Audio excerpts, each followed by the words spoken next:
Guys, I'd like to welcome a new guest to the podcast. Her name is Carly Tefft. She's a country music singer and songwriter. She's originally from Cape Cod, graduate of the Berklee College of Music. She now lives in Nashville. She's performed at some of the city's famous spots, the Bluebird Cafe, the Listening Room, Whiskey Jam.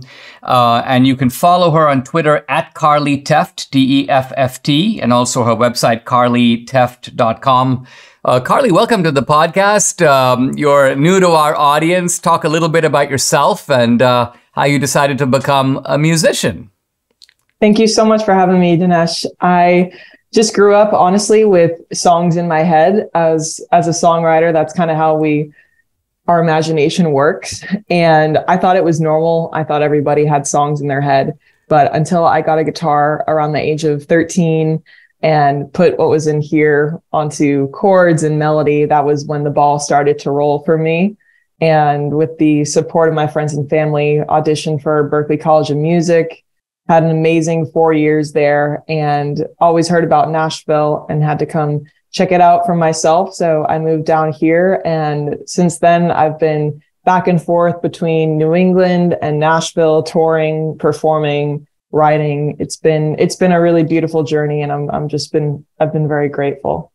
I mean, I've often wondered about the creative process with composing music. I mean, I'm a writer, and so I think of writing as a combination of a craft that you learn, but also inspiration. Would you, probably 50-50, would you say that the song, as you say, just kind of comes to you, or is there a kind of craft to it? It's interesting. So by myself, I will always have certain ways to get inspiration, either by a melody, a chord progression. Someone tells me a story and I find that really interesting. I go through something personally and want to write about it. But in Nashville, we do a lot of co-writes. So we keep, I think every songwriter here in Nashville has notes full of titles and ideas and the voice memos that we sing into the iPhones.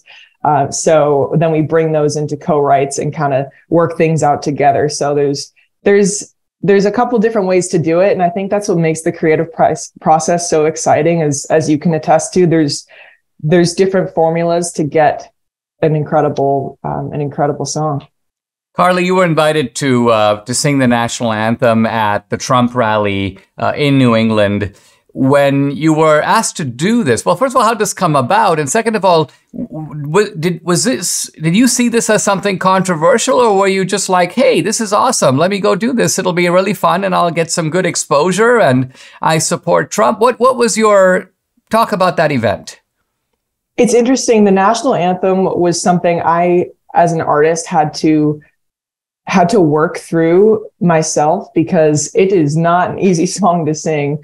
So for many years, I tried to find my own way to sing it and gained a lot of confidence through it. I performed at the Red Sox. I performed for the Boston Bruins, all different sports organizations, and also from local organizations as well, to veteran organizations. So I've had a lot of experience, and it just is always an honor whenever I get asked.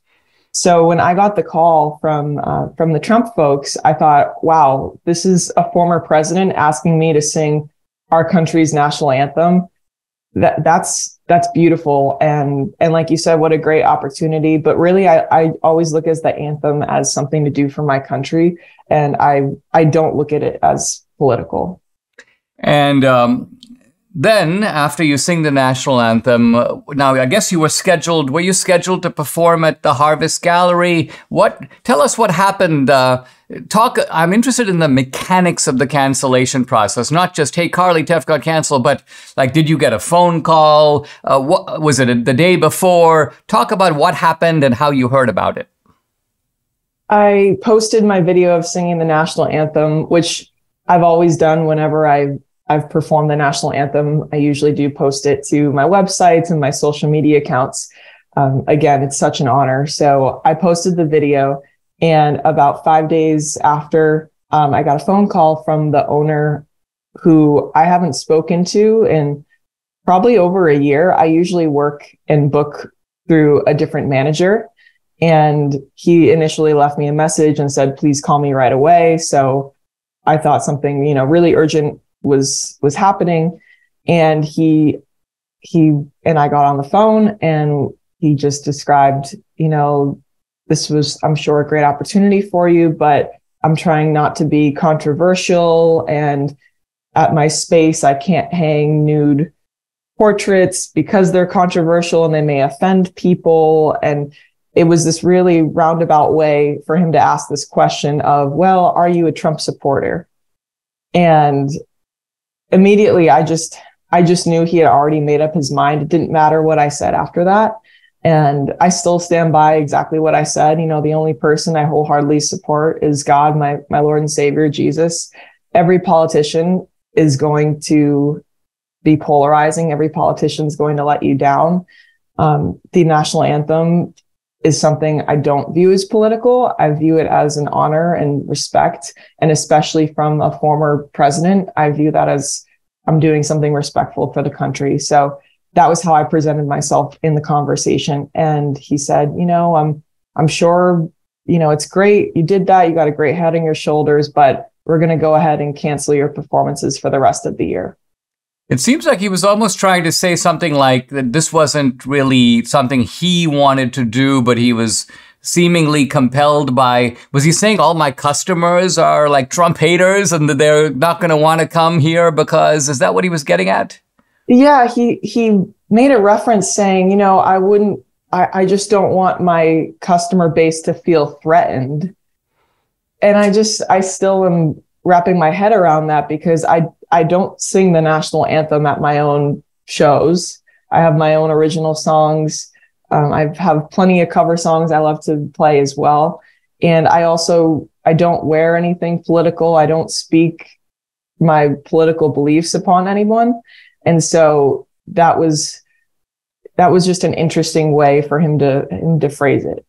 Wow, Carly. Well, I wish you well. It just shows you the crazy times we live in which something as innocuous as singing the national song is going to get you canceled in this way. Guys, check out Carly's music. Her website is Carly Tefft, CarlyTefft.com. Hey, Carly, thanks very much for joining me. Thank you for having me.